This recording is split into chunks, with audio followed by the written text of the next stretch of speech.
Saudi viewers, welcome to ERi-TV English news broadcast for this hour. I'm Bessa Batakhla, and following are the major headlines for today. President Isaias met the Prime Minister of China. Gashaka region holds activity assessment meeting.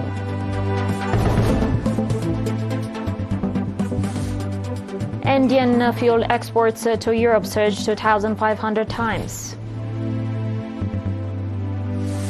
And a blast kills at least 6 people in Afghan's capital.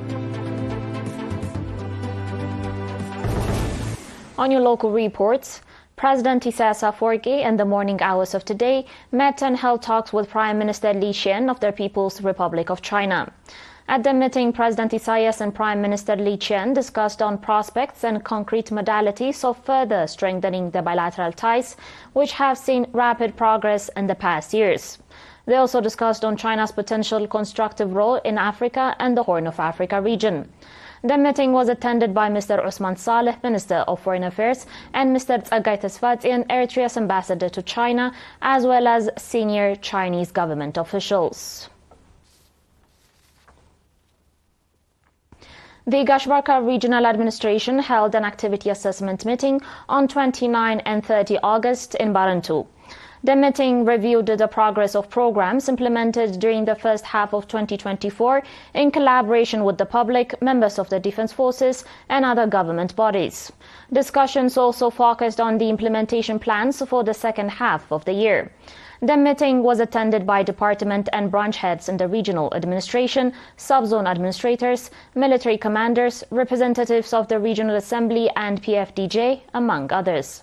Key topics included the review of program implementations across various sectors, such as agriculture and land management, construction, statistics and cartographic information system, culture and sports, trade and innovation.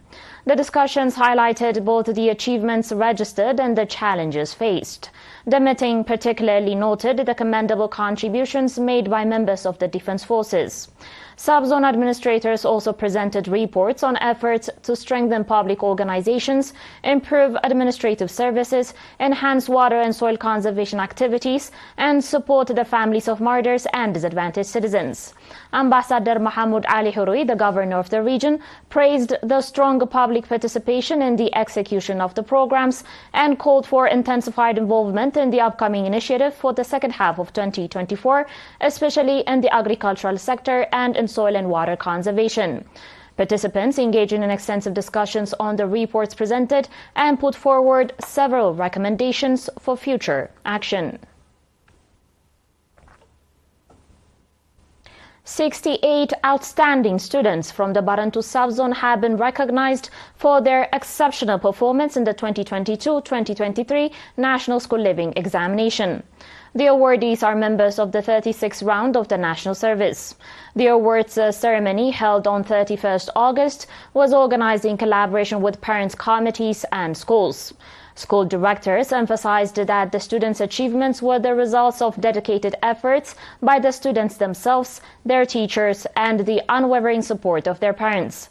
They noted that the purpose of the awards is to recognize these outstanding students and inspire their peers to strive for excellence in their education. Mr. Dawit Kalala, head of the education office in the subzone, highlighted that recognizing high-achieving students serves as a powerful motivator, encouraging both the recipients and their fellow students to aim for similar accomplishments.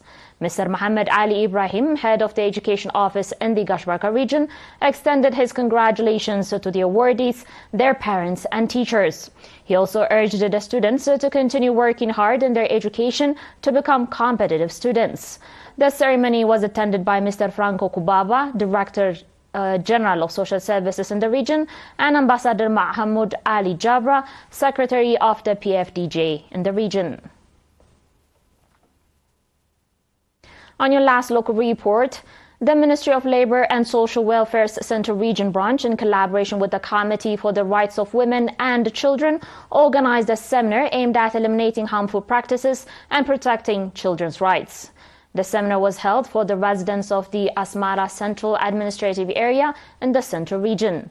During the seminar, Mr. Weldu Khiflai, Head of Social Welfare at the Ministry's Central Office, provided an in-depth briefing on harmful practices, particularly focusing on female genital mutilation and child-age marriage, which have severe physical and psychological impacts on women. Sister Alemash Masfoun from the Ministry of Health highlighted that FGM is prohibited under Proclamation number 158/2007. She emphasized the need for greater public and institutional efforts to raise awareness and to combat these practices. The participants in turn emphasized the importance of sustaining awareness-raising activities to continue the fight against harmful practices. The viewers will be back shortly with their international reports and more, so please stay tuned.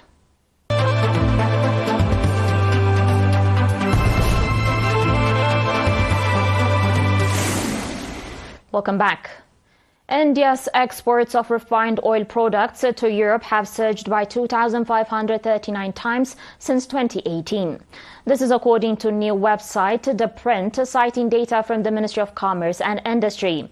The dramatic increase is attributed to post-COVID-19 supply chain challenges in Europe and India's heightened imports of discount Russian crude oil following the outbreak of the Ukraine conflict. In the 2018-2019 financial year, European countries, including Russia, imported 9,740 metric tons of petrochemicals from India. By 2023-2024, the figure had skyrocketed to 24.73 million tons. In terms of value, exports grew by 3.5 times from $5.9 billion in 2018-2019 to $20.5 billion in 2023-2024. On today's final report, an explosion in Afghanistan's capital, Kabul, has killed at least 6 people, the police and Ministry of Interior Affairs reported. This afternoon, a person wearing explosives on his body detonated, Kabul police spokesman Khalid Zadran posted on social media X on Monday. According to further reports, 6 civilians, including a woman, were killed and 13 others were injured. Zadran said the attack took place in the Qal'ab Bakhtiar area of southern Kabul, adding that an investigation is underway. No group has claimed responsibility so far.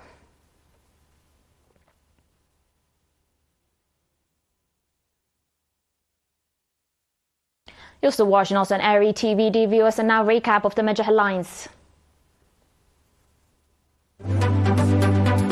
President Isaias met the Prime Minister of China. Gashaka region holds activity assessment meeting.